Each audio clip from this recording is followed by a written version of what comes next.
el informativo de Laboratorio Soluna. Mensajes, consejos y entretenimiento de la mano de la ciencia moderna y el saber popular. El informativo de Laboratorio Soluna. Dirige el doctor Jorge Holguín.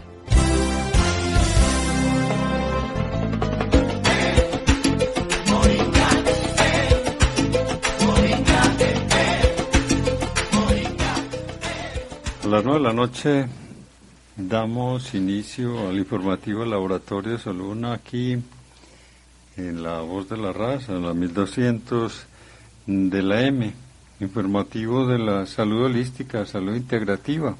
Todos los días profesionales de la salud con información variada, posturas diferentes, pero digamos dejando algunas apreciaciones que con todas las opiniones que cada persona tenga de la salud en particular, pues le puede quedar algún detalle para profundizar o muchas veces para acentuar las opiniones que tiene acerca de la misma situación de salud. Es estar recordando temas interesantes sobre medicina en general. Muy bien, mi nombre es Jorge Holguín Marín, yo soy el director de este magazine de salud. Este espacio de salud lo financia, lo auspicia esta empresa de Laboratorio Soluna, Laboratorio de Productos Naturales. Hemos establecido alianzas con diferentes médicos porque los médicos son los que prescriben, formulan y no solamente los medicamentos alopáticos, que son los genéricos, los básicos, que llaman los esenciales, sino que a veces también hay que apoyarse en elementos sencillos, nutrientes o algunos fitoterápicos que tienen acción comprobada. Don Wilson Restrepo Cano, en el Control Master, estaremos de 9 a 12 de la noche. También en este instante estamos conectados a Internet en la emisora virtual del Laboratorio Soluna, www.solunaradio.com. De igual manera, este programa va a repetirse mañana sábado, domingo y lunes de 3 a 6 de la tarde para los que quieran volver a escuchar la información. Esta noche en la primera hora con dos médicos de la Universidad de Antioquia, de una gran trayectoria. Ellos han trabajado en diferentes campos, sobre todo esta terapia de recuperación cardiovascular, y son expertos en disminución de peso corporal de una manera racional y otras terapéuticas. El doctor Edier Velázquez y el doctor Juan Miguel Ruiz son médicos de la Universidad de Antioquia. Ellos están trabajando en el municipio de Bello, en el edificio San Ignacio, diagonal a la iglesia del Parque Bello de Nuestra Señora del Rosario. Este edificio San Ignacio es al lado izquierdo, se reconoce porque ahí uno ve Droga La Rebaja y entra por ahí por la rampa y unas escalitas y ahí está el consultorio 307. Mayor información pueden apuntar este número, durante toda la semana pueden estar llamando. Tengo entendido que mañana estarán de 8 a 12 de la mañana o estarán prestos a estar atendiendo en el celular 319-588-0145, 319-0145. Doctor Edier, ¿cómo vamos? Mucho trancón. Buenas noches, doctor Holguín. Sí, ya se está viendo más movimiento de la gente. Ya las autopistas están más llenas de personas. Esperamos que la gente que se vaya normalizando esto, sí, con responsabilidad y con la vacuna. Ah, con la vacuna, pero ¿cuál vacuna? ¿Dónde está la vacuna? La que viene, la que nos prometieron. Parece que sí, no sabemos cuántas unidades, pero sí viene una cantidad para la primera línea de atención. Doctor Juan Miguel, buenas noches. Buenas noches, doctor Holguín, todos los oyentes. Sí, efectivamente, como ustedes dicen, estamos lentamente retornando a la normalidad, pero recordarle a los pacientes que deben seguir las medidas de aislamiento, de higiene, todos portarnos muy bien sin aglomeraciones y a vacunarnos juiciosamente. Aparentemente sí va a llegar la vacuna. Fundamental que esta primera etapa se realice rápidamente. Sí, está hablando para un 20 de febrero, para la primera línea, los médicos y personal de la salud que atienden en centros hospitalarios, atención de primer nivel, sobre todo los que trabajan en las unidades de cuidados intensivos, y también los adultos mayores de 80 años. Eso será un tiempo, no sabemos en cuánto tiempo se asista, y ya luego viene probablemente el segundo grupo, en el cual pues, estamos muchos. Yo me imagino que también pues todos los médicos que no tienen atención directa, sino que también atienden de alguna manera particular, algo así como la segunda línea. Ayer anunciamos que se iba a hablar de un tema. Esto es un programa realmente secuencial, es digamos muy espontáneo, pero también tiene un libreto, una agenda, porque la verdad en radio hay que elaborar temas, hay que proyectar una secuencia. Ustedes han venido trabajando juiciosamente desde hace mucho tiempo. Yo sé que para hacer estos programas es como también hay que estudiar mucho y sobre todo empezar a enseñar todo lo que ustedes han aprendido. El tema anunciado anoche fue la menopausia, que es una condición de salud muy particular, que es en las mujeres obviamente. Los hombres un poquito más allácito en el tiempo, el síndrome de Adán, que tiene que ver con el desbalance, el desequilibrio de los andrógenos, pero igual también los hombres tenemos cierta época de la vida que hay que afrontar ciertos cambios de tipo hormonal. Siempre que se habla de menopausia se habla de calores, no sé. Doctora Edier, en cuanto a la menopausia, ya una información, porque este es un programa educativo, académico, seguramente yo sé que muchas personas ya han escuchado sobre la menopausia y tienen conceptos, y lo que yo decía ahora era como reafirmar lo que ya se sabe, o tener una ampliación de conceptos y tener unos criterios a partir de lo que ustedes expresen esta noche. ¿Quién de los dos quiere empezar? ¿Qué es la menopausia y a qué edad se presenta o pueden ser afectadas las mujeres? Así es, doctor Olguín, le voy a responder yo, el doctor Juan Miguel. Sí. Antes de empezar, quiero recordarle a los pacientes que nosotros prestamos servicios de certificados médicos también. Certificados médicos, por ejemplo, los notariales, y otro certificado importante que prestamos es el certificado de manipulación de alimentos, para que quienes trabajen en este tipo de empresas se pueden acercar a nosotros, con mucho gusto los atenderemos. La menopausia es básicamente el cese de la menstruación, de ahí viene incluso su etimología. Mens es mensual y pausia es el cese. Cuando hablamos de que ya se dio la última menstruación, debe pasar un año sin menstruaciones. Esto normalmente da a las mujeres entre los 45 y los 55 años, siendo el rango de la normalidad. La gran mayoría, digamos, alrededor de los 48, 49, 50 años. Pero normal ya, desde los 45. Sí, el rango sería de la normalidad alrededor de los 45, pero médicamente, para decir que hay una menopausia más temprana de lo normal, se diría 40 años. Y también hay un concepto llamado menopausia precoz, que es menos de 35 años. Eso es importante diferenciarlo por la serie de exámenes que habría que mandar, porque no es bueno que una mujer tenga la menopausia tan joven. Este insuceso o este problema de la menopausia antes de tiempo, la precoz, que es menos de 35 años, les recuerdo, afecta a 1 de cada 1000 mujeres. Y la menopausia temprana, que es entre los 35 y los 40 años, afecta a 1 de cada 100.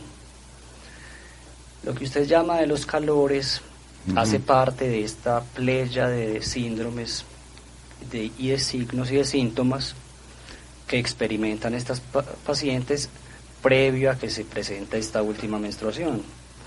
Esto lo conocemos como climaterio o como perimenopausia. Aquí para aclarar algunos de los términos que le van a hacer confusos a algunos de los pacientes que alguna vez los escucharon. Entonces, repitiendo, este climaterio perimenopausia característicamente va a dar eso que usted llama calores, que también lo llaman fogaje, que médicamente lo llamamos flushing o síntomas vasomotores, que es este calor que agobia mucho a las mujeres, que empieza en el pecho y como que sube por la cara, que es una experiencia muy maluca y que se empeora porque la paciente no lo entiende bien, entonces asocia ansiedad porque no entiende bien qué está pasando. Pero este no es el único síntoma que tiene el climaterio o la perimenopausia. También se puede presentar esta resequedad vaginal que también es muy incómoda y otros síntomas que ya analizaremos más a profundidad. Dentro de la edad que usted está hablando, cuando se habla de la premenopausia, ¿a qué rango de edad se está hablando? Bueno, premenopausia podríamos equipararlo a esto que se llama perimenopausia, que es como los síntomas previos a que se dé esta última menstruación. Entonces, si decimos que esta menopausia, última menstruación, se da a los 47, 48, hasta 50, 51 años, es difícil decir cuántos años antes hay estos síntomas previos, pero se dice que alrededor de 3, 5 años ya hay mujeres experimentando estos síntomas. No es preciso decir cuándo empieza la premenopausia, porque esto puede extenderse mucho en el tiempo, y porque incluso mujeres que están menstruando y que son fértiles todavía, también los experimentan, porque eso es un fenómeno hormonal, como ahorita explicaremos en la fisiopatología. Usted dice entonces que para realmente definir y hacer un diagnóstico verdadero de la menopausia, si tiene que ser un año, o sea, si es por ejemplo no tiene menstruación unos 3, 4 meses y ya al quinto si tuvo la menstruación, todavía no tiene la menopausia. Debe pasar un año porque incluso algunas de las mujeres dentro de su perimenopausia experimenta otro síntoma muy común y esos desarreglos menstruales.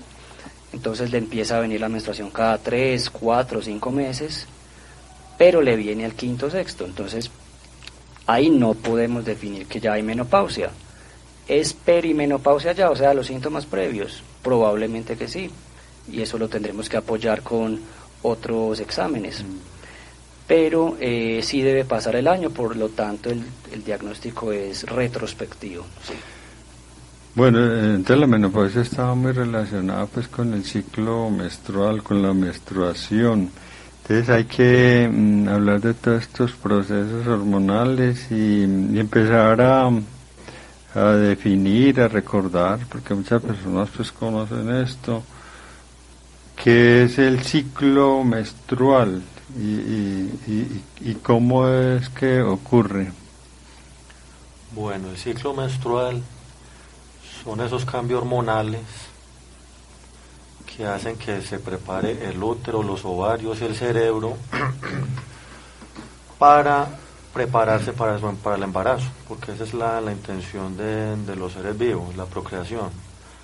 Entonces, estos ciclos van a hacer que en este caso el sexo femenino en el humano se esté preparando constantemente para recibir un embarazo. Para dispensar un óvulo. Entonces el ciclo menstrual se trata de eso. El ciclo menstrual puede ocurrir un ciclo, normalmente el promedio son 28 días, pero entonces hay mujeres que dicen, bueno, pues yo menstruo cada 20 días, cada 30, cada 35. Sí, el promedio es 28, pero puede haber ciclos normales entre 21 y 35 días. Cuando sale este rango ya hay que empezar a mirar si hay algún problema hormonal. y el sangrado dura entre 2 y 7 días. Entonces, cuando sale de estos rangos hay que empezar a mirar a ver si de pronto es que hay alguna otra alteración que esté causando que hayan estas alteraciones en el tiempo del ciclo menstrual. Cuando hablamos de la menstruación, las mujeres preguntan, bueno, sangre, ¿qué pasa con esta sangre? ¿Eso es sangre mala que boto? ¿Me voy a quedar con la sangre mala si entro en la menopausia? Vamos a aclarar estos términos, este tema, para que las mujeres sepan qué es lo que pasa con el ciclo menstrual. El ciclo menstrual se desarrolla en varias etapas. Empieza con la menstruación, no es el final, sino que ese es el inicio. Sigue la fase folicular, luego la ovulación y por último la fase lútea. Entonces empecemos con la menstruación. Cuando llega el día 28 o 35 o 21, porque ya dije que el rango está entre 21 y 35, ¿qué es el sangrado menstrual? El sangrado menstrual son una cantidad que son de 10 a 80 mililitros de sangre más o menos que bota la mujer, que elimina la mujer por cada día. Que puede ser más de la cantidad. Cuando es más, entonces ya empieza el riesgo de anemia, de problemas principalmente de anemia. Bueno, entonces, ¿por qué pierde esta sangre? Esta sangre se pierde resultado de que el útero no implantó un óvulo fecundado por un espermatozoide. Entonces, cuando el óvulo no se fecunda, toda esa edificación uterina que se formó se derrumba.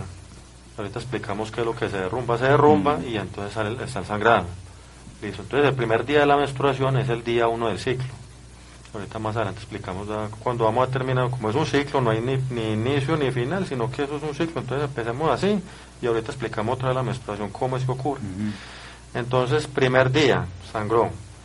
Inmediatamente empieza la fase folicular. La fase folicular, el ovario está lleno de folículos. Folículos son, digamos, los huevitos que contiene cada óvulo para liberarlos durante su vida. ¿Cuántos huevitos pueden? 400.000, 500.000. En la hueverita. Los tiene ahí en cada ovario. Cuando empieza la fase folicular, entonces empieza el cerebro a censar que las hormonas se bajaron. Cuando está la menstruación, todas las hormonas decaen, por eso es que sangra. Entonces el cerebro sensa que hay baja progesterona, bajos estrógenos. Entonces, ¿qué dice? Necesitamos más estrógeno, más progesterona para el siguiente ciclo, a ver si aquí sí se embaraza. Entonces empieza en la hipófisis, se secreta una hormona que se llama la folículo estimulante. Baja del cerebro, va hasta los ovarios y estimula una cantidad de folículos, digamos unos 1000 por ejemplo, una cantidad alta, pero que tiene que aguantarle para toda su vida. Empiezan a crecer todos, empiezan ellos a estar como en un confite, sería el óvulo, y el envoltorio formaría lo que sería el folículo. Entonces el envoltorio empieza a crecer por medio de la hormona folículo estimulante, y el confite que está adentro, o sea el óvulo, se va acercando cada vez más hacia la salida. Entonces ya lo imaginamos ya como un huevito, como decir, la yema es el óvulo y digamos que la cáscara es el envoltorio, pero no sería pues un huevo así duro, pero como para que lo entiendan. Va creciendo, la hormona folículo estimulante que viene del cerebro estimula los ovarios, los folículos crecen alrededor de 1000. Cuando van creciendo por allá, esta fase dura aproximadamente hasta el día 14. Cuando ya este envoltorio ha crecido lo suficiente y el óvulo se ha acercado lo suficiente para salir, empieza también ya a producirse una gran cantidad de estrógenos que se ha producido desde el día 1 hasta el 14, por todos los otros folículos que han venido creciendo, y solamente de esos 1000 folículos, por ejemplo, que están creciendo, solamente uno va a ser el óvulo que va a ser fecundado. A veces se liberan hasta 2, entonces por eso vienen los mellizos, gemelos. Entonces eso es lo que ocurre, pero normalmente siempre se libera uno. Entonces hasta el día 14 empieza la producción de estrógenos, una cantidad alta, y el folículo estimulante, el folículo predominante, que es el que va a ovular, empieza a producir mayor cantidad y empieza digamos en la cáscara, como si fuera un huevo, empieza a sacar unas antenitas para otra hormona que se llama la hormona luteinizante. Cuando llega el día 14 y va a ocurrir la ovulación, que ya esa cascarita, digamos, de ese huevo ha empezado a sacar esas antenitas para esa hormona, le da la orden de que la hormona luteinizante llega a ese huevo y le dice, bueno, ovule ya. Entonces en el día 14 ovula, sale el óvulo, es conducido por las trompas de falopio hacia el útero, esperando que ahí llegue el espermatozoide y lo fecunde. Esa hormona luteinizante sigue haciendo que esa cascarita de huevo o ese envoltorio, por decirlo así, siga creciendo,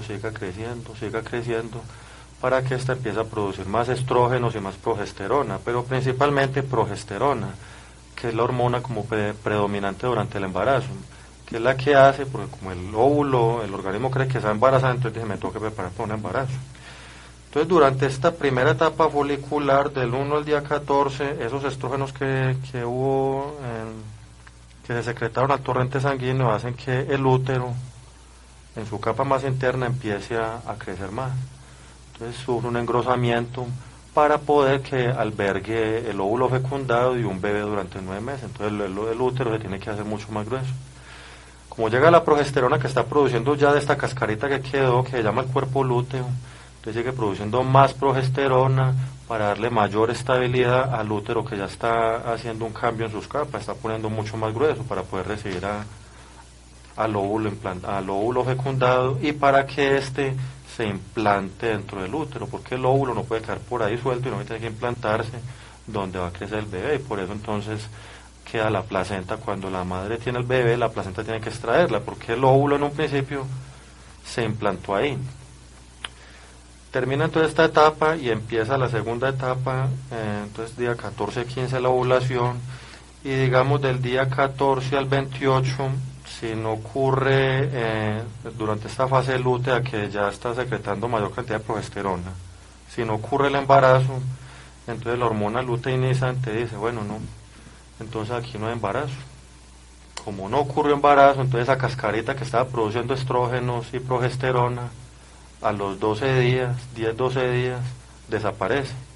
Entonces si sumamos ahí 14 días más 10-12, ahí daría ya, digamos, 26-27 días, los 28 del ciclo. Cuando dice usted que desaparece la cascarita, ¿el envoltorio o qué? El envoltorio, que es el que estaba acabando de producir las hormonas para que ese útero que estaba volviendo grueso se siga manteniendo grueso y se sostenga, pues para poder soportar el bebé durante 9 meses. Correcto. Es enredadito este ciclo, pero lo hago de la manera como para pero relacionándolo con la menopausia, ya no ocurre ese ciclo normalmente. Ya ¿qué ocurre ahí? Entonces, ¿qué es lo que pasa? Que entonces, bueno, como no ocurrió eso, entonces como desapareció ese cuerpo lúteo, que es el envoltorio de ese óvulo que salió a ser fecundado, entonces bajan las hormonas inmediatamente, porque al desaparecer ya no se producen las hormonas de estrógeno y progesterona. En ese ciclo se van a producir en otro. Entonces, cuando ya no se producen esas que le dan estabilidad a un útero que se está ya preparando y volviendo más grueso, no hubo embarazo, y ahí mismo desgarra todo el endometrio, la parte interna del útero, en forma de sangrado. Entonces ahí van células endometriales y sangre. De ahí es de donde viene la menstruación. Entonces, por eso empecé con la menstruación, porque es el primer día, pero termina con menstruación, pero no es que empiece y termine, no es un ciclo. Entonces no es que termine con menstruación, sino que la menstruación es el principio. Entonces la menopausia, de donde viene el sangrado. Y la menopausia no madura el óvulo. ¿Qué pasa en la menopausia? Entonces al principio dije que habían 400.000 folículos, digamos huevitos dentro de cada ovario. Cuando ocurre la menopausia van a haber menos de 1.000. Ya se gastaban unos 400.000, 500.000. Muy poca producción y baja la producción de estrógeno. Y baja totalmente ya. Entonces ya al no haber, entonces el cerebro da la orden de que produzca, pero los óvulos no van a producir nada. Entonces, en mujeres posmenopáusicas vamos a encontrar, por ejemplo, que estas hormonas, las que mencioné, la luteinizante y la folícula estimulante, van a estar muy altas, porque siempre va a estar intentando que la mujer ovule, pero ya no va a volver a ovular nunca más. De la explicación que está dando aquí el doctor Edier Velázquez, se desprenden 2 mitos. Mujer que le sacaron el útero, pero le dejaron los ovarios. Evidentemente esta mujer dejó de menstruar porque le hicieron una operación, pero los ovarios siguen funcionando y ovulando. El cerebro no sabe que no hay útero. Entonces es una mujer que no va a experimentar los síntomas típicos de la menopausia, ese fogaje por falta de estrógenos. Eso sí, las mujeres que le sacan el útero sin sacarle los ovarios porque se los dejaron dentro, ¿por qué le sacaron el útero? Por miomas o por un cáncer, por lo que sea. Antes de los 45 años, por ejemplo. Por ejemplo, digamos a los 28, 27, 30, la edad que sea, si bien no tienen una menopausia, puede que la menopausia les llegue más temprano de lo normal. Ahora bien, si a la mujer lo que le sacaron fue los ovarios, sea cual sea la razón, ahí sí se puede hablar de menopausia. Menopausia producida por el médico, pero menopausia al fin. Porque, como lo explicó el doctor Velázquez, no están esos huevos funcionando y produciendo el estrógeno y la progesterona. Bueno, llegamos entonces ya a la menopausia. Realmente los síntomas más generales que se pueden experimentar y en qué momento ocurren. Bueno, el síntoma más característico por el que más consultan las mujeres es ese fogaje, esos calores, que los médicos, como les explicaba ahorita, los conocemos como flushing o síntomas vasomotores. Repito que es ese calor que empieza en el pecho y que molesta mucho en la cara, las mujeres se desesperan y esto les produce también sudor y predominan nocturnos. Esto debido, no se sabe muy bien por qué razón dan estos fogajes. Al parecer la razón está en el hipotálamo. Se está estudiando si es en verdad por la baja de estrógenos, porque niñas jóvenes que no han producido los estrógenos suficientes todavía no tienen los fogajes. Entonces está en estudio por qué precisamente se producen. Pero no es el único síntoma. Otro síntoma incómodo para las mujeres es esa resequedad vaginal que produce dolor a las relaciones sexuales. Y ya sea por esta razón o por mismas razones hormonales, también hay un bajo deseo sexual. Hay que aclarar que no todas las mujeres tienen estos síntomas. Deseo sexual. ¿El deseo sexual en una mujer es normal hasta cuándo? No, hay mujeres que lo tienen toda la vida, porque hay mujeres que no experimentan, como le voy a explicar ahorita, ningún síntoma menopáusico. Hay mujeres que solo se enteran que tienen la menopausia porque llevan un año sin menstruar, pero nunca tuvieron fogaje, siguen teniendo su libido o deseo sexual normal. Otro de los síntomas de la menopausia son cambios del estado de ánimo, que muchas veces los médicos confundimos a esta edad con que es una simple depresión y mandamos un antidepresivo. Pero puede ser simplemente un indicio de que están bajando los estrógenos y que ya la mujer se está acercando a la menopausia o que ya la tuvo. Síntomas también que tenemos que mencionar son las alteraciones del peso, porque generalmente hay un aumento de peso con la menopausia. Esto se debe en parte a ese efecto protector de los estrógenos que nosotros ya en programas anteriores lo hemos hablado hasta la saciedad. También pueden producirse síntomas urinarios como incontinencia, dolor de pecho, dolor de senos, cambios en el sueño como insomnio o hipersomnia, es decir, sueño excesivo, dolores de cabeza, dolores generalizados, debilidad.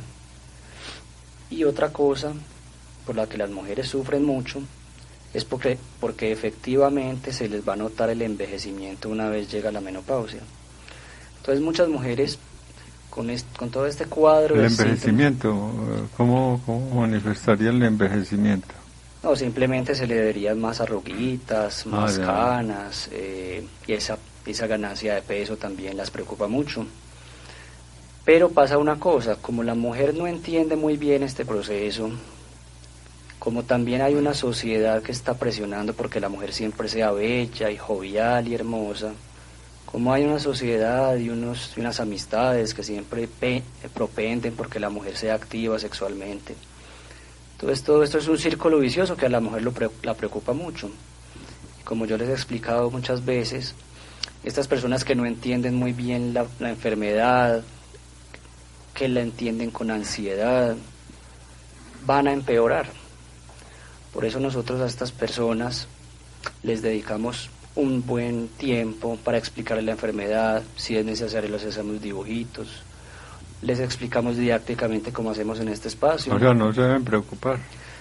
No se deben preocupar, pero deben entender también que nosotros podemos ayudarle con estos síntomas. Eso es muy importante porque hay mujeres que se conforman, bueno, voy a tener que vivir con estos calores toda la vida. Hay que aclarar que estos síntomas incluso pueden durar 7, 10 años. Y hay mujeres que dicen, bueno, yo tuve la menopausia hace 5 años porque todavía tengo calores. Bueno, lastimosamente hay señoras que tienen estos síntomas 7, 10 años. Nosotros podemos ayudarle, podemos explicarle por qué es esta enfermedad, aunque hay algo que sí tengo que aclarar. No todos los fogajes de las mujeres de esta edad son por menopausia. Hay otras causas de fogajes que tienen que ver con problemas precisamente hipotalámicos, con problemas de tiroides, con problemas de hipertensión, con problemas de obesidad. Así que siempre que nosotros venimos a este programa les recalcamos, lo importante es visitar al médico. Aquí damos una guía general de algunos síntomas que los motiven a ustedes a consultar. Cuando hay mujeres que dicen, no, pues yo tengo 60, 65 años y la verdad que no sentí la menopausia, que hablan un poco de mujeres, ellas, ¿qué les puede haber pasado? Es que es absolutamente normal que algunas mujeres no tengan absolutamente ningún síntoma en la menopausia. Como le explicaba, algunas mujeres simplemente dicen, no, pues a mí me llegó la menopausia y me enteré porque ya llevaba un año sin menstruar, pero yo no sentí absolutamente nada. Entonces eso es absolutamente... ¿O fue algo muy suave, muy...? Sí, fue algo muy... Es que muchos de los fogajes las mujeres lo soportan. Solo un cierto porcentaje dice que esos fogajes o esos calores son insoportables y que no las dejan dormir. Bueno, acerca de las mujeres jóvenes, ¿puede haber mujeres jóvenes con menopausia? Bueno, la menopausia es solamente pues en este punto en el que hablamos ahorita de los 45 a los 55 años. Ya puede haber entonces fallos primarios ováricos, los que hay una menopausia precoz o una temprana. En menores de 40 años es la temprana y en menores de 35 años es la precoz. Entonces, estos son casos anormales ya pues como dijimos ahorita, de las mujeres con fallo ovárico, que sería la precoz, que en menores de 35 años sería 1 en cada 1000. Es muy escaso, pero ocurre. Son mujeres jóvenes, 30, 25 años, empiezan con los problemas, los síntomas que aquí ya mencionó el doctor Juan Miguel: sofocos, resequedad vaginal, cambio en el estado de ánimo, y muchas cosas de una mujer menopáusica, que resulta que es que el ovario le falló.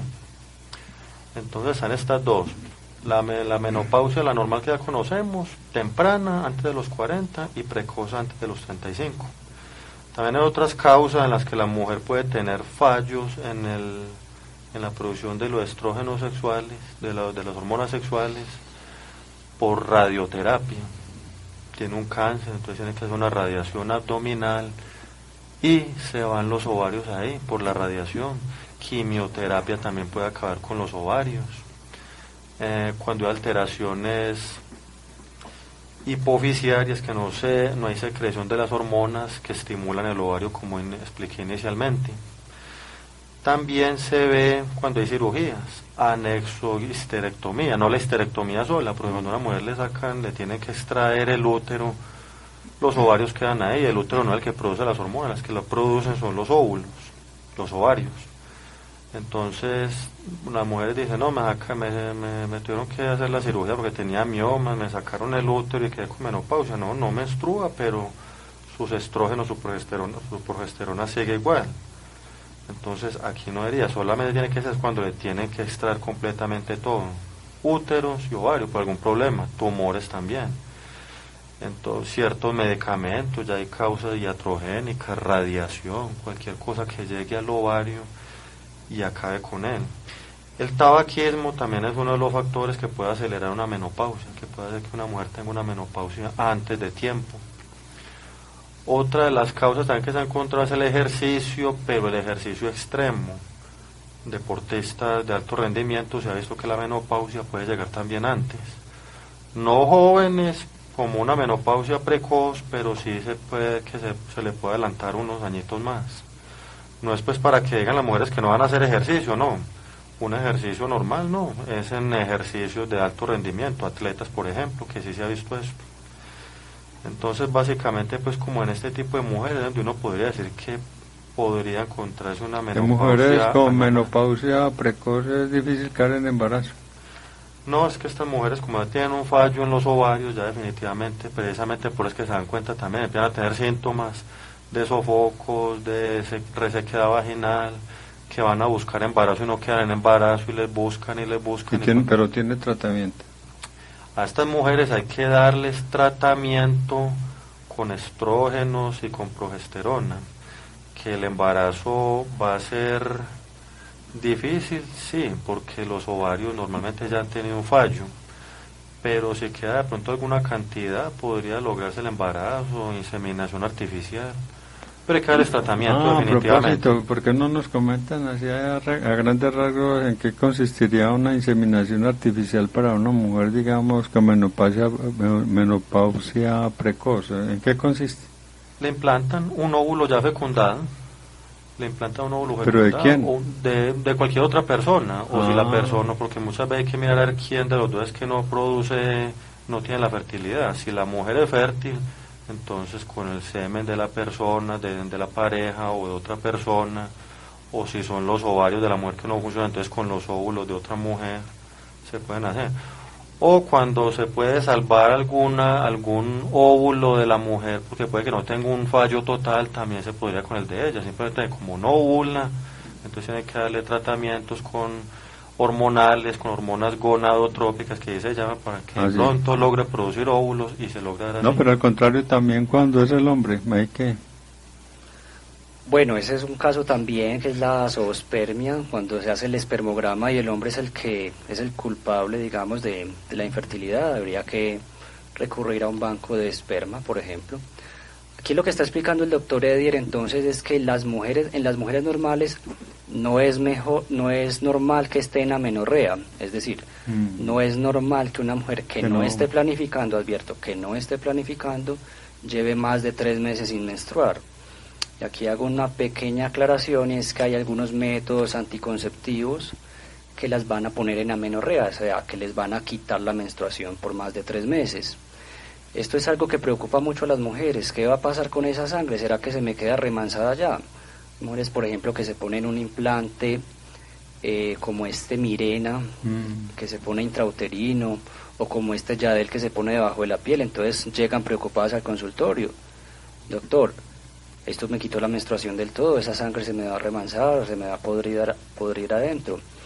Y no, porque lo que pasa es que esta carga hormonal no va a permitir que pase lo que comentaba el doctor Edier, que es el engrosamiento del útero. Entonces no hay ninguna sangre remansada porque no hubo ningún engrosamiento endometrial. Así que tranquilas las mujeres que planificando no sangran. Pero si planificando hay amenorrea, ahí sí toca entrar a hacer estudios, porque esto no es normal. Hay que buscar, por ejemplo, hormonas... No planificando. Correcto, no planificando, estar en amenorrea para mujeres jóvenes no es normal, definiendo amenorrea como 3 meses sin sangrado. Ahí el médico entra a ver por qué razón no está sangrando, cuál es la principal razón de que una mujer joven no esté sangrando menstrualmente, el embarazo. Entonces, primeramente, mandará una prueba de embarazo, mandará una ecografía transvaginal a ver si el problema es un síndrome de ovario poliquístico o alguna anomalía estructural del útero que no le permita sangrar. Todo esto dando normal, mandará unos análisis de hormonales como la FSH u hormona folículo estimulante, o la LH, que es la luteinizante.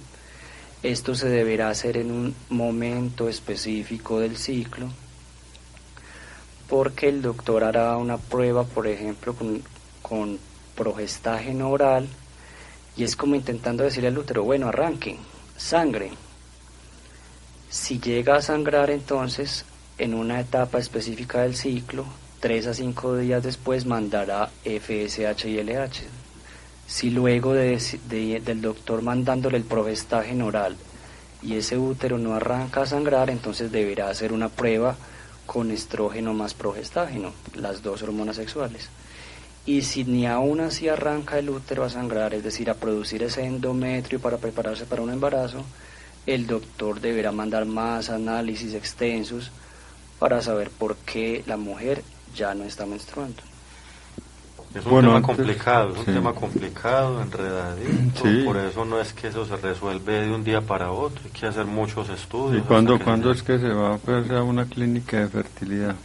Cuando la mujer ya se queda en embarazo y le intentan de una manera. Eso es como algo ya más especializado, en el sentido de que es un proceso más periódico de observación.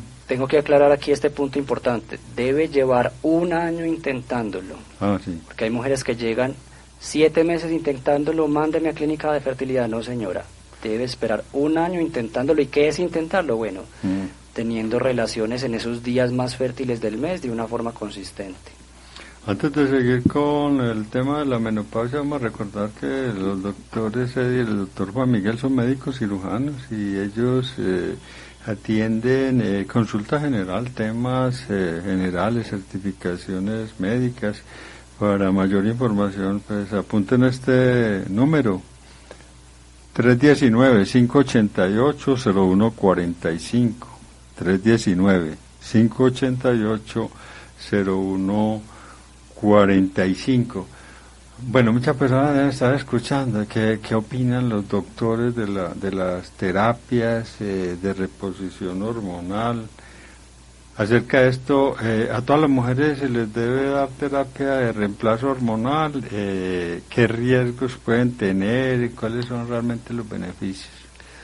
Bueno, a las mujeres con menopausia precoz o temprana ya diagnosticada debe dárseles igual, porque no es bueno que a la mujer se le vaya la menstruación tan temprano. Habíamos hablado en programas anteriores como los estrógenos tienen efectos protectores sobre el hueso, entonces no queremos que llegue a osteoporosis, no queremos que llegue a un envejecimiento a una mujer tan temprano, ni que les caiga el deseo sexual. Pero si la mujer en la perimenopausia, es decir, una mujer ya en la edad de llegar a la menopausia, y experimenta específicamente el fogaje, esa es la indicación, y que ese fogaje sea muy incómodo, tan incómodo que la lleve a consultar y le cause una dificultad grande a la vida. No en los otros síntomas es necesario mandar la terapia de reemplazo hormonal. Ejemplo, mujer cuyo único síntoma es la resequedad vaginal y tiene un fogaje controlable que no le incomoda.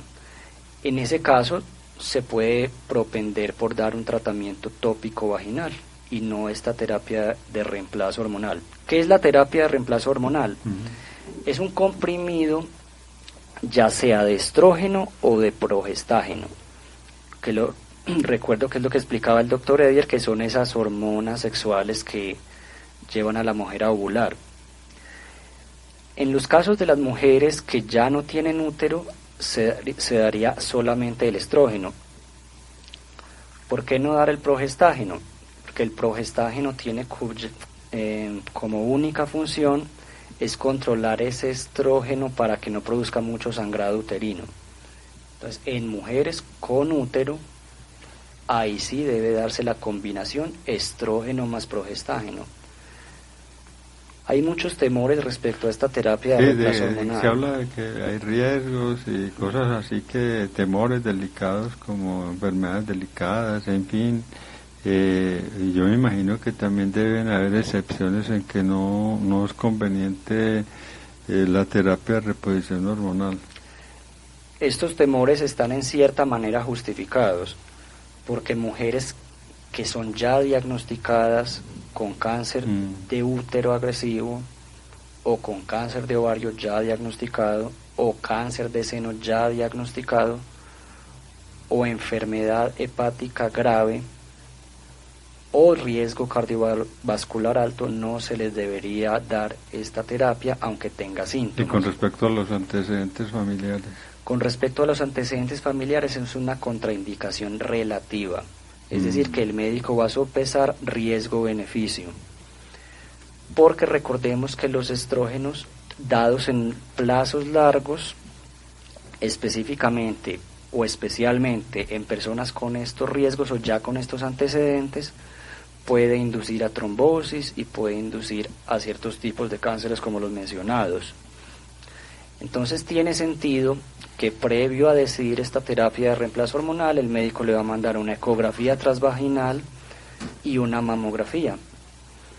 Y en algunos casos específicos también podrá mandar un perfil de cómo está el hígado, porque no queremos que simplemente intentando reducir los síntomas del fogaje vamos a producir un daño menor.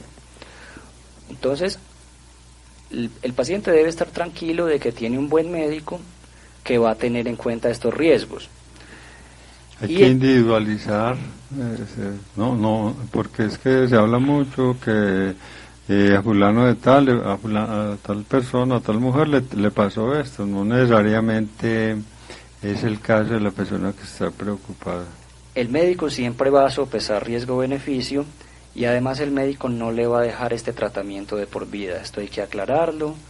Este tratamiento de dejarse en dosis bajas por cierto tiempo, no voy a especificar cuál es el tiempo porque hay que individualizar. A veces son años.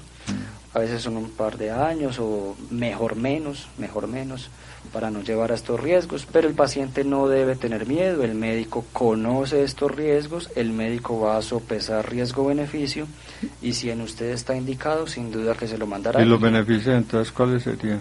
Notablemente baja el fogaje. ¿Y qué más?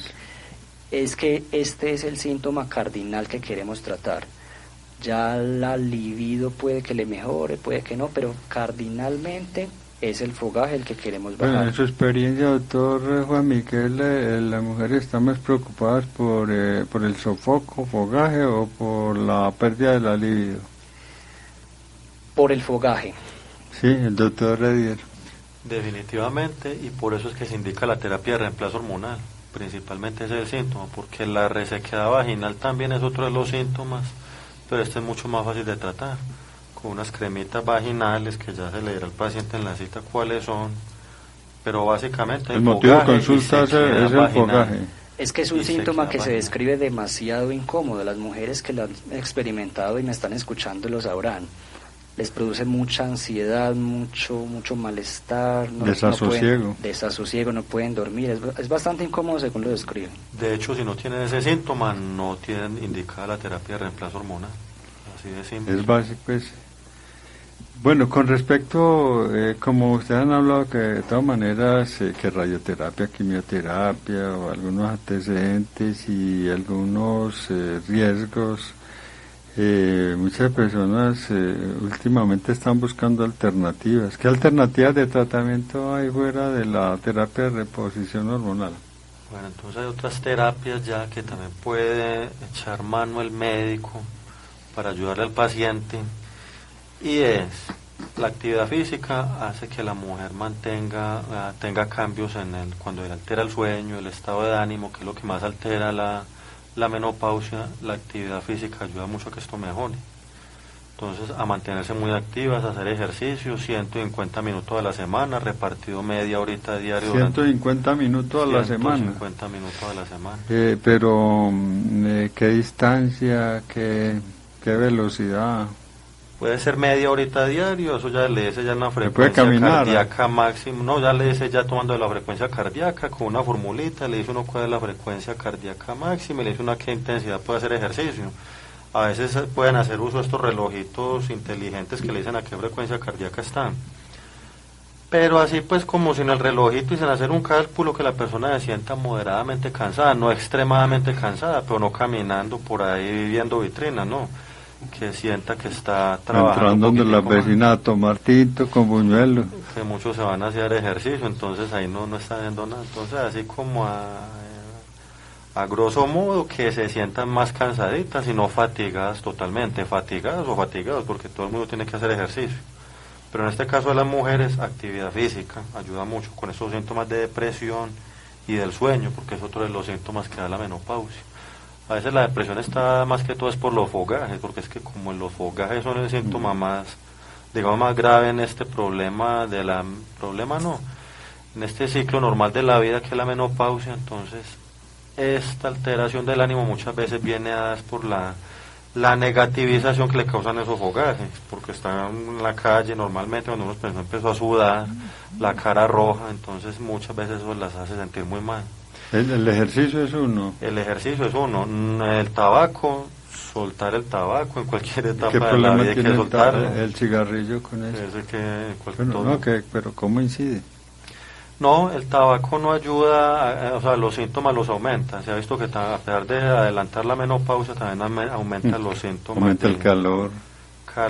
Puede subir la presión también, porque de hecho como con los estrógenos son protectores cardiovasculares. Se sube la presión normalmente por la falta de estrógenos, y el cigarrillo la va a subir todavía aún más. El tintico. El tinto puede ayudar a que, no, el tinto le puede ayudar a que sí le mejore, porque ahorita vamos a hablar de eso, de los fitoestrógenos que el café contiene.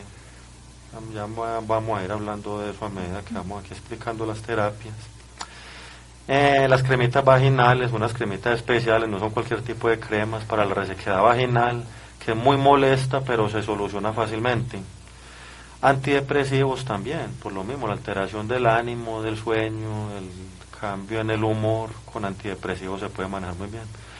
Y no puede quedar por fuera la terapia psicológica, que ayuda mucho también a la mujer a que entienda que es un proceso normal y de pronto si se prepara mentalmente, de pronto los síntomas no le dan tan duro, pero si la mujer se negativiza y el sofoco, entonces de pronto se le aumenta más eso, se vuelve un círculo vicioso, y entonces de pronto el sofoco no es tanto, sino que más bien es la parte mental que le está causando el mismo... Se refiere la locuacidad.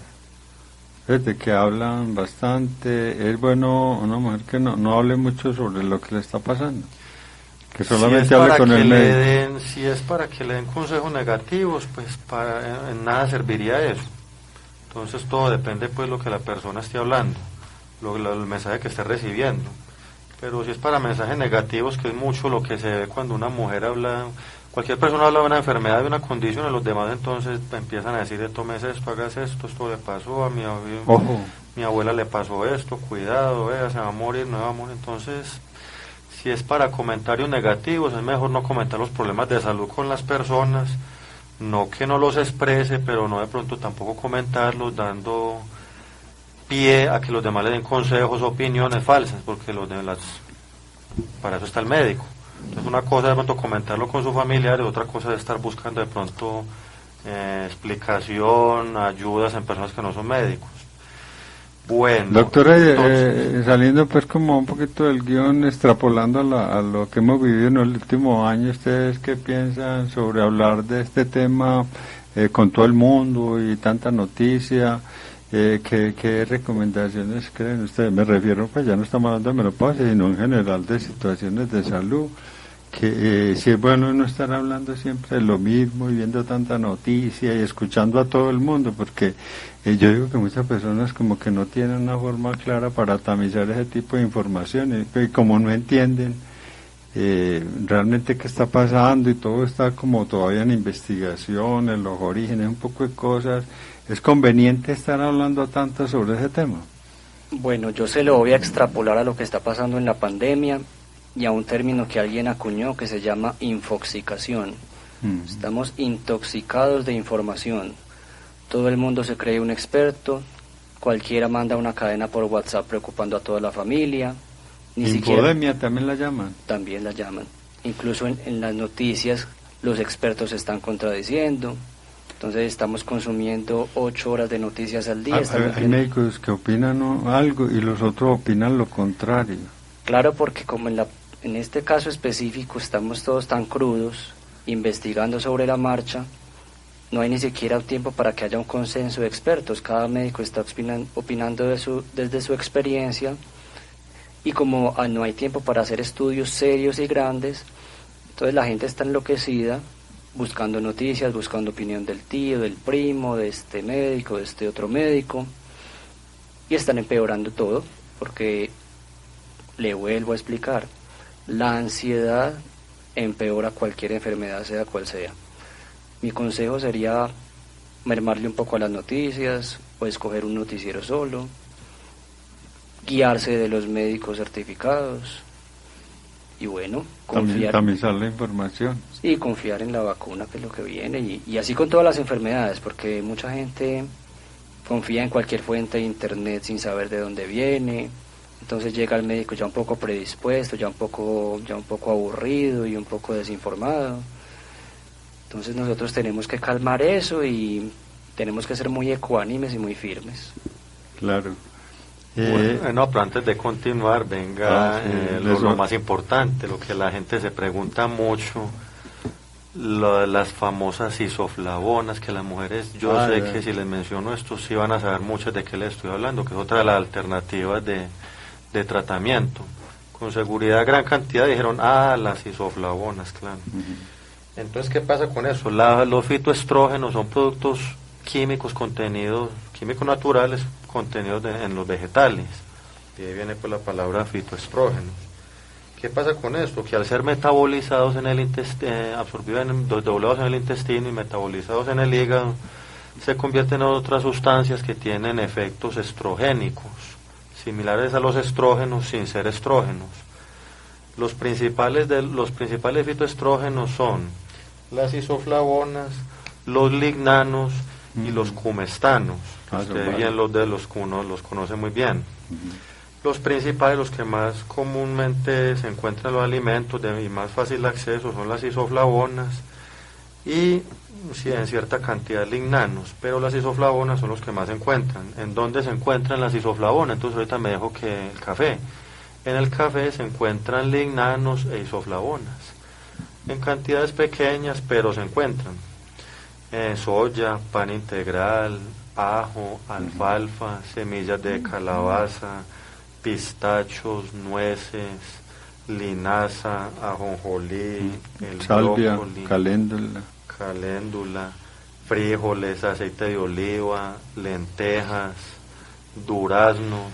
Entonces, son terapias que se ha visto que sirven en las mujeres, que han tenido buenos resultados, en unos más que en otras, entonces se utilizan mucho esos productos.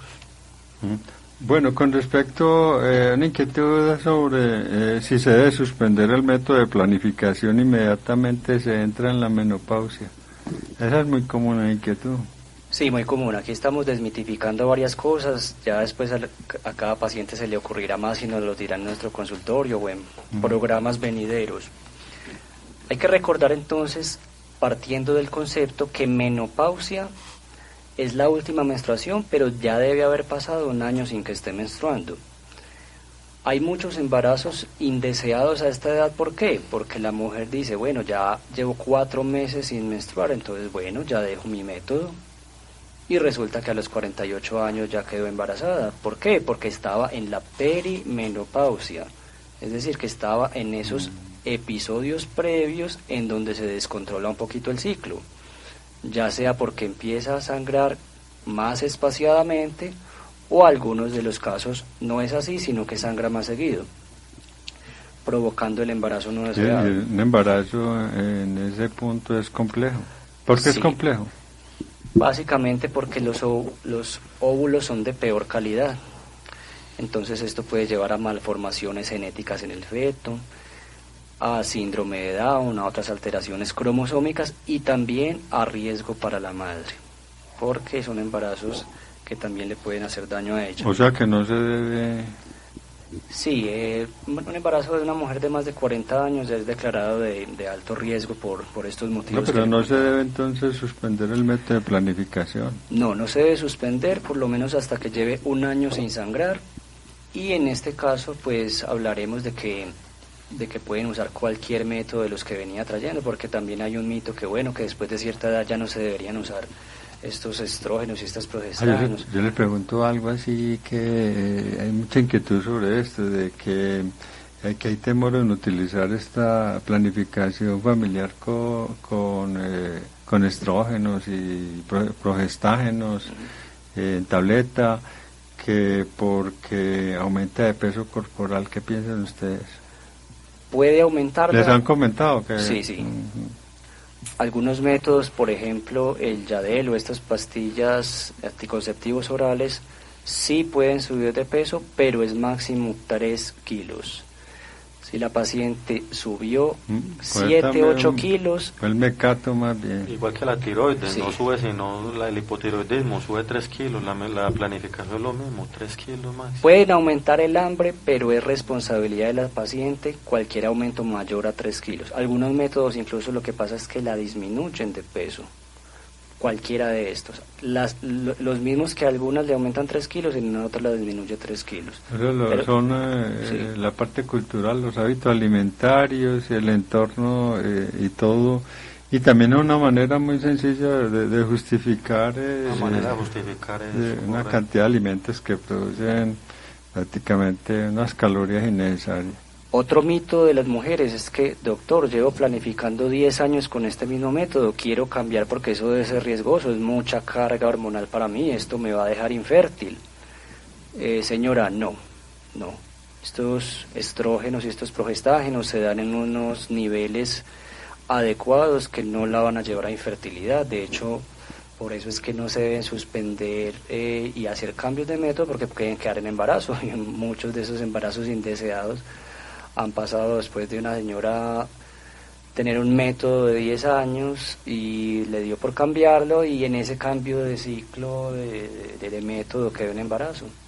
Entonces no les va a producir, si se da en la dosis adecuada, ni infertilidad ni problemas hormonales severos. Así que, como le explicaba, sí, las pacientes menopáusicas deben seguir planificando con cualquiera sea el método que traía, o si no tiene ninguno se le puede instaurar uno nuevo. No, se comenta mucho que fue por el método. Bueno, puede suceder que después de, al parecer, tener la menopausia, pueda volver la menstruación. Bueno, entonces se ha visto en esta o realmente ya no, es que ya no estaba en menopausia. Claro, ya está en menopausia. Entonces dicen, ay, me volvió la menstruación. No, yo volví a menstruar otra vez, por allá a los 60 años, o 58, correcto, sí, 60, tiempo, 65, ay, volví a menstruar. No, desafortunadamente una mujer después de que entra en la menopausia, ya cualquier sangrado que haya, hay que buscar si no hay una malignidad, o sea, un cáncer endometrial en este caso. Porque miomas no van a ser, difícilmente van a ser miomas, porque los miomas sí sangran mucho, pero después de la menopausia estos miomas ya empiezan a involucionar, porque los miomas son alimentados por los estrógenos y la progesterona. Entonces miomas yo tenía miomas de que estoy sangrando, no, soy que busca. Un quiste. Pero no, eso cuando una mujer está sangrando, hay que buscar que no sea un tumor de endometrio, entonces hay que hacer biopsias, porque en cualquier mujer con un sangrado uterino, después de la menopausia, hay una alta probabilidad que pueda ser un cáncer. Entonces, cuando hay sangrados, no se queden tranquilas de que volví a menstruar, de que es el mioma que tenía, no. Ahí sí que deben consultar con mayor razón. De hecho, por toda esta explicación fisiopatológica que hizo el doctor Edier Velázquez, todas esas pacientes que sufrían mucho de miomas y endometriosis, al llegar a la menopausia, porque disminuye ese influjo de hormonas sexuales, van a tener una mejoría llamativa y dramática de esos síntomas. Hablando algo de historia, entonces la Biblia habla de que Sara, la esposa de Abraham, tuvo un hijo a los 60 años. Eso, o sea, ¿qué interpretación tienen ustedes? Pues como esto es holístico, estamos hablando de todo. No, y las edades son diferentes en la Biblia. Yo creo que era el tiempo de la menopausia era diferente, ¿cierto? Esos 60 años probablemente eran 25 años. ¿Saben ustedes cuál es el récord mundial de la mujer con el embarazo mayor de edad? ¿Cuál es? No lo sé. ¿Sara? No, es un récord actual. Hace poquito. Sí. Una mujer dio a luz a los 76 años. 76. Pero entonces, ¿qué pudo haber pasado? Pues simplemente no le llegó la menopausia. Es una mujer con menopausia tardía, que también hay. Solo que esta es un extremo. Una menopausia muy tardía. O sea, una mujer que a los 70 años... Una en 1.000 millones, me imagino. Ese es un caso raro, pero hay mujeres que nunca les llega la menopausia. Pero entonces, ¿cómo fue el desarrollo, el embarazo? ¿Cómo le fue? Bien, le fue bien. Abuela y madre a la vez. ¿Eso de qué país? Italia. Tremendo. Entonces el cuento de Sara, bueno, es verdad que las edades bíblicas son diferentes. La menopausia en ese tiempo era a los 80 años. ¿Quién quita? Sí, pero las edades bíblicas son diferentes. Sí. Es diferente, sí. Quién sabe, habría que averiguar si fue cierto que Matusalén vivió 400 años o vivió 40 años y le pusieron, el traductor le puso un 0. Bueno, gracias por la información, doctor Eddie, el doctor Juan Miguel. Recuerden que los doctores están en el Parque de Bello, en el consultorio 307 del edificio San Ignacio. El teléfono es 319-588-0145. Doctor Eddie, ¿usted sabe el teléfono? 319-588-0145. Los invitamos para que llamen de cualquier municipio que quieran ir. Pueden ir de cualquier parte, del oriente, del occidente, del sur, del norte, donde sea, los recibimos con los brazos abiertos. Nos han llegado pacientes desde San Antonio de Prado. Eso queda al otro extremo, eso queda Nos lejos. han llegado pacientes, entonces no hay problema de que estemos en Bello. Allá a todos los tenemos, los recibimos con La los verdad, ¿y brazos cómo abiertos. llega uno a Bello? Así, claro que es redundante la pregunta, pero generalmente, ¿qué transportes hay hasta el Parque de Bello? Cualquier bus de Bello los lleva al parque. La estación de Parque de Bello del metro Es queda relativamente cerca. relativamente cerca, unas 4 cuadritas, unos 10 minuticos a pie. Y es muy fácil de llegar. Ahí estamos en Drogas La Rebaja, en el segundo piso. No tienen pierde. Y el teléfono yo ya me lo aprendí. También. Anótenlo. 319-588-0145. Muy bien, gracias por la información. Interesante el tema, muy, Gracias, no, pues doctor muy Olguín. cotidiano, súper cotidiano. Gracias, doctor. Bueno, y entonces los hombres, equivale en edad de síndrome de Down por ahí, ¿en qué fechas más o menos? Más o menos por las mismas fechas. 50 más años. o menos. En un lapso de tiempo. 50, 52, 50, 55. Ah, sí, está por ese rango. Sí, más o menos 50, 55 años. No, pero es para el que sepa que nosotros síndrome también de la sufrimos, andropausia.